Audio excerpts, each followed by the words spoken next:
Melanie, thank you so much for the incredibly warm reception, the wonderful hospitality, and also, and maybe most importantly, the very productive and important conversation that we had with our teams just a short while ago, and that will continue over the next couple of days. I'm really delighted to be in Canada. This is actually, as I mentioned, my second visit to Canada in this capacity. The first one was a virtual visit in February of our first year, but as I said, nothing can substitute for actually being here in person. As the Foreign Minister said, we were together in Washington just a few weeks ago. We've been together in places all around the world, and I think it speaks, our own collaboration, speaks to the closeness of the Canadian-U.S. relationship and the ground that we had to cover today. And as I said, that'll continue. There's so much ground, it just speaks to both the breadth of that relationship as well as the depth of the collaboration that we have on virtually every issue that matters to our people. The United States and Canada are working together. We discussed, as Melanie said, our continued, unwavering support for Ukraine as it faces this ongoing aggression from President Putin's Russia. We applaud Canada's recent announcement of more than $34 million in new military aid to Ukraine, including artillery, satellite communication services, and winter gear for the soldiers. Canada and the United States will continue working with dozens of partner nations to get Ukraine's brave defenders what they need to keep fighting for their territory, seized by Russia, and to keep fighting for their people, strengthening their position on the battlefield, and ultimately at any negotiating table that emerges. Canada has also committed more than $320 million in humanitarian aid to Ukraine and welcomed more than 104,000 Ukrainians to Canada through an emergency visa program that allows Ukrainians to come here for up to 3 years, during which time they can work and their children can go to school and study.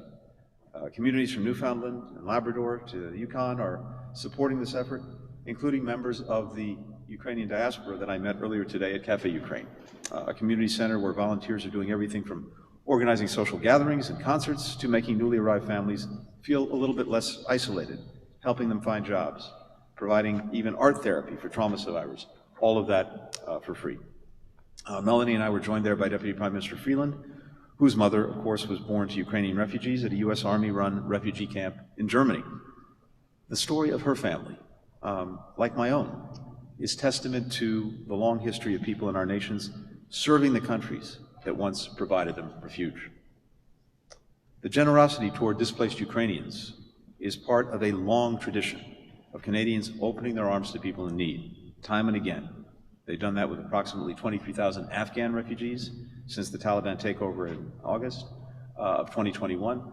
They've done that with more than 1 million refugees worldwide, going back to the 1980s. It's quite remarkable and something that speaks volumes for Canada around the world. Many of the refugees are sponsored by families, by universities, by faith groups, and other citizens through a private sponsorship program that Canada launched more than 4 decades ago. That's helped more than 327,000 refugees build new lives in this country and become a model for the world. We're going to soon pilot a program in the United States very much like it, and it's been inspired by what Canada has done, where American communities are eager to play a similar role. In addition to our assistance to Ukraine, Canada and the United States are also supporting our allies and partners across the Atlantic as they head into winter with heavy energy costs. We're working together through the G7. We're also doing it bilaterally to help mitigate Russian-driven supply disruptions. And we're accelerating the transition toward renewable energy and away from dependence on Russia and other unreliable governments. The same goes for the other vital inputs in our supply chains, from critical minerals to microchips. We need to be able to source and to make essential products closer to home. That will not only make us more reliable in delivering for our people, but also more competitive in the 21st century economy.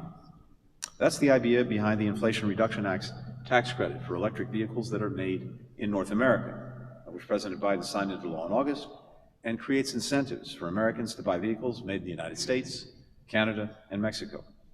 Tomorrow I'm visiting a lithium battery recycling facility operated by the Canadian company Lithion, which is partnering with General Motors to increase our supply of batteries that power these vehicles and also bring down their costs. This is not a one-off. U.S.-Canada cooperation is deepening at every step of the battery value chain, from mining to production to recycling, benefiting communities on both sides of our border. That's what we saw in the recent announcement by an Ontario-based company, Li-Cycle, that will invest $485 million in expanding a battery recycling facility in Rochester, New York, creating over 200 good-paying jobs.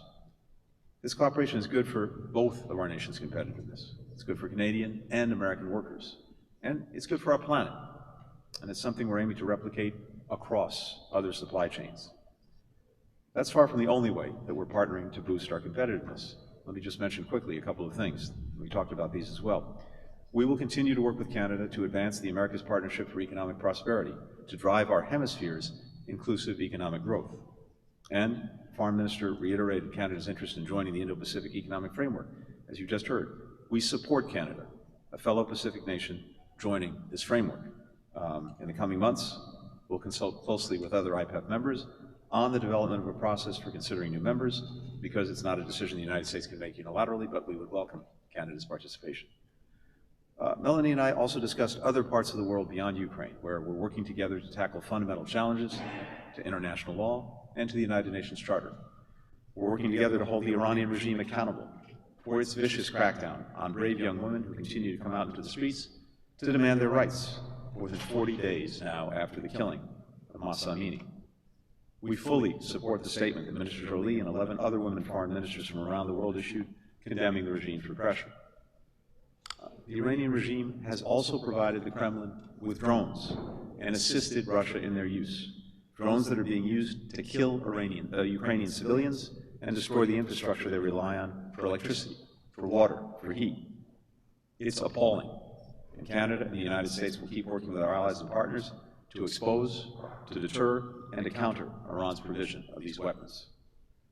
We support Canada's efforts to rally countries around the world in ending the unlawful practice of detaining innocent individuals and using them as political pawns. Both of our countries have suffered from this. We're working and we will be acting together to deal with it. And we talked about shared challenges in our region, including in Haiti, as you heard from Melanie. We agree that between deepening food and fuel shortages, the growing cholera outbreak, and gangs blockading ports and terrorizing civilians, the situation is simply unsustainable. We appreciate Canada's leadership in creating the UN Basket Fund to strengthen citizen security and law enforcement, and in airlifting vital security-related equipment to the Haitian government last week, efforts in which the United States has been a proud partner. And we'll continue to work together to rally international support around helping the Haitian people find a way forward from the sanctions adopted unanimously last week by the Security Council against the leaders of gangs and the patrons that direct and profit from them, to other measures aimed at improving security for Haitians. As fellow Arctic nations, as Melanie mentioned, and shared stewards of the North American Arctic, we see how climate change is rapidly transforming the region. That's why we're working together to create an Arctic that is more sustainable, peaceful, stable, prosperous, and cooperative, as is reflected in the updated U.S. National Strategy for the Arctic region that we recently released. So, we face a set of complex challenges, but we have the immense good fortune of having a neighbor in Canada that not only shares our interests, but our respect for human rights, our commitment to democracy, our belief that all our people should have equal opportunities to reach their full potential. It's why we make such a good team, and it's why we're committed to taking our relationship and our cooperation to even higher levels. I simply couldn't ask for a better partner in Canada, and I certainly could not ask for a better partner in its foreign minister, my friend and my colleague, Melanie Jolie. So thank you for having us here today. Thank you.